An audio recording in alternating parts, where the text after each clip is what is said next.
All right, Nintendo Switch 2 is here. We've got new Joy-Cons. They have a lot of improvements, a ton of improvements over the old ones, but I do believe that there may still be a pretty big problem. We're gonna go over the new Joy-Cons. We're gonna compare them to the old ones. Yes, they're better, but again, they might have a huge problem. All right, we're gonna jump right into this, but I wanna remind you guys, we do have a podcast channel. It is linked down below. We do a podcast live every Wednesday night at 8 p.m. Eastern. We also do just regular videos. We do about 2 extra a week, so there's a link down there to that. You can watch those. You can come hang out with us live on Wednesdays, and there's also a link down there to the Discord. Make sure you get in there. People are in there talking a whole lot right now. There's a lot of excitement about all this stuff, but one of the biggest, most exciting things is the Joy-Cons that come on the Switch 2. They have a lot of improvements. We're gonna go over all that stuff here, but we got a lot to talk about. Let's get started.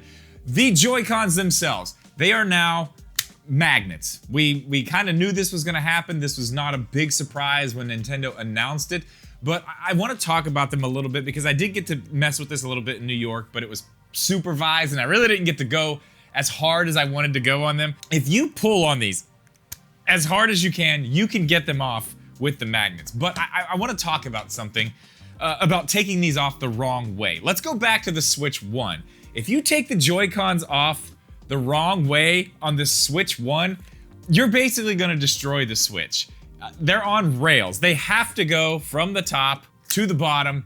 That's how they go on. You can't just rip these things off, and if you start trying to pull them off without hitting the button on the back, you're gonna wear out the mechanism and the Joy-Cons are gonna just start falling off. So I wanna talk about that. I think that's a really good design choice. Even if they are taken off the wrong way without the button, it really doesn't matter. It's not hurting anything. It's not really, it's not making the connection weaker in any way. It's just pulling the magnets apart. You can do it. It's hard to do. It's definitely not just gonna fall off while you're holding it. So that's, in my opinion, a very good design choice as far as moving things forward, making things better. Now, obviously, I don't think I need to go into detail on this, but they are quite a bit bigger than the regular Joy-Cons. Obviously, the Switch 2 is bigger than the regular Switch, so that makes sense. They are a lot more comfortable to hold, though. I will say that the wraparound R and L buttons on the side are kind of in my way a little bit. When I'm trying to hit the ZR or ZL button, my finger does come around and accidentally hit the R or L button. That has happened several times already. I think it's just the way I'm used to holding it. Maybe I'll adjust my grip a little bit and it won't be such a big deal, but I have hit this button trying to reach around to hit this one several times. So that is a little bit of an issue. Not a huge one, but you know, with them being made for mouse mode as well, you do kind of need a little bit on the back here so you can hit it from the top here. So I understand why it is like that. It's not the biggest deal in the world, but it's something you might want to think about in getting a grip. This grip actually does help with that. It pushes my hand out a little bit. It's from Savage Raven. It's a Neo grip. If you guys want to get one, there's a code down below. Drip Media, you can get 10% off of your order over on their website. I use this for my Switch 1. I'm using it for my Switch 2 right now as well. This video is not sponsored, but they are a sponsor of this channel sometimes. Do love this grip though. But back to the Joy-Con itself. I think overall the design of everything is really, really well done. You know, the mouse mode, it does just work. Even on the home menu, you just put it down and the little cursor pops up. It's seamless. It works so well.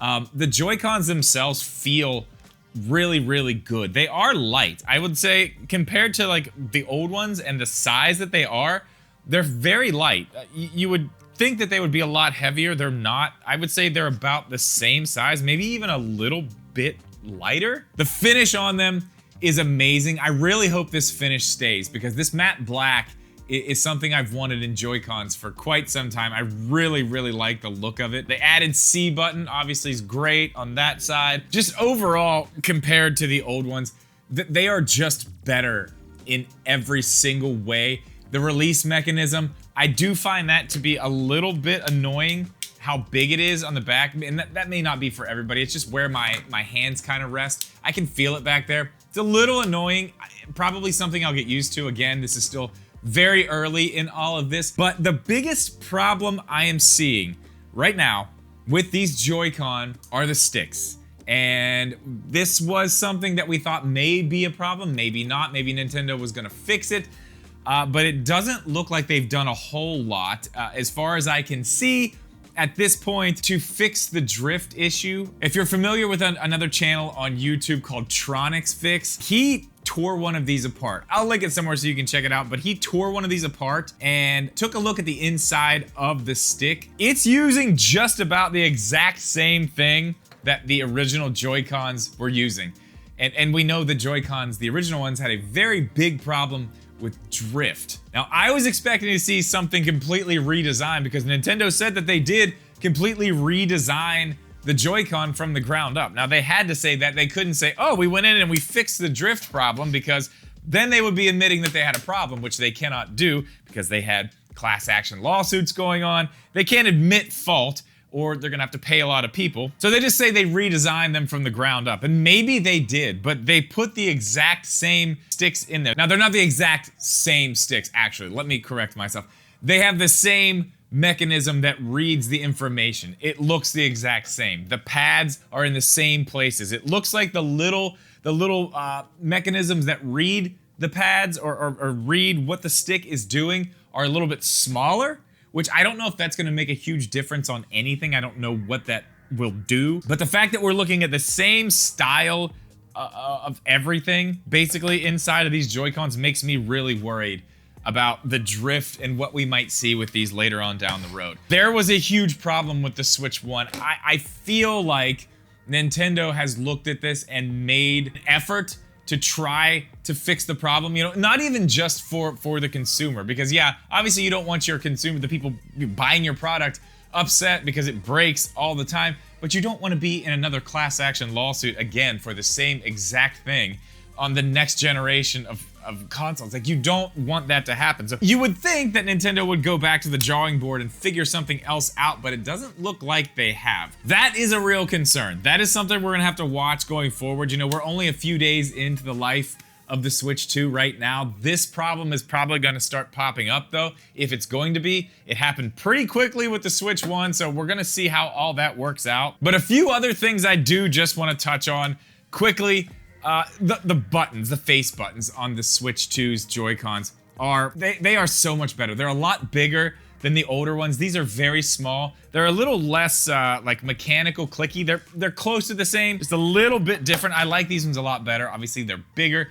Everything on the Switch 2 is bigger, which makes it just that much more comfortable. The SR and SL buttons are actually the magnets that connect to the Switch itself. So that's how these magnets work. This red piece here inside the Switch is actually just a sticker. And underneath there are two magnets right there, along with two screws. That's how you open this thing up. That's actually another thing I want to talk about with the Joy-Con. Anybody who likes to do their own shell swaps, it's going to be a little bit more difficult on this. In that same video from Tronics Fix that I watched where he took this apart, there are a lot more things going on inside here with the mechanism, with a lot of different stuff, the way that things are laid out. It's not going to be nearly as simple to change the shells out on the new Joy-Cons as it was on the old ones. So that's going to be an interesting thing to see. Overall though, I think these Joy-Cons are improvements across the board compared to the old ones. They're much more comfortable. They're much more ergonomic. They're easier to use. Everything about them is great. I am worried about the stick though. I am definitely worried. Let me know what you think about this down in the comments. You think these things are gonna drift? Really hope not, but I think it's gonna be an issue. But guys, that's gonna do it for this one. As always, thank you so much for watching this video. Please leave a like. Make sure you're subscribed. We'll see you in the next one.